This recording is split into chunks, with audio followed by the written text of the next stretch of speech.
Hindi. Pero mas madami lang ang nagutom, mas madaming negosyo nagsara, madaming tao na nawalan ng trabaho. Yun yung naging epekto ng lockdown. Nawala ba yung COVID?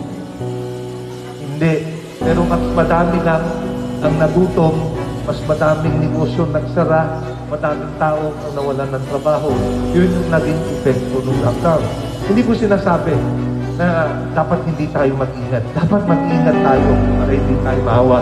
Pero para sa akin kasi, hindi solusyon yung lockdown na ginagawa. Pinahihirapan lang natin yung tao, pinahihirapan yung ekonomiya. Ano yung totoong nangyayari? Sa inyo sa tatalon.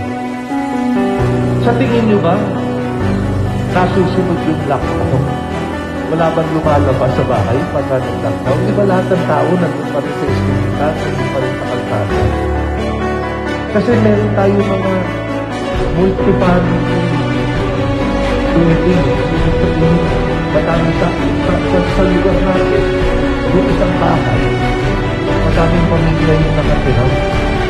Hindi lang isa sama-sama. Minsan na, meron tayo mga bahay.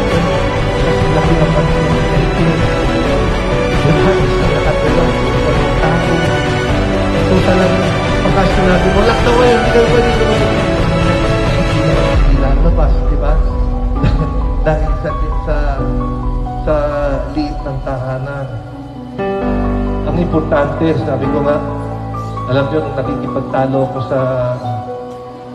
sa IATF at saka sa DOH, sabi ko, you know, yung gobyerno already spent billions para, yun nga, yung pagbigay ng ayuda, pagbigay nung SAC. Pero siyempre, hindi rin pang matagalan na solusyon yun eh. Kagaya ngayon, nag-2-week lockdown tayo.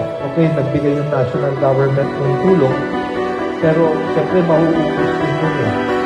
Ang kailangan natin yung ma-jump start yung ekonomiya, mabuksan yung mga negosyo, magsara, maibalik yung mga trabaho ng mga tao na walang trabaho, yung kailangan gawin.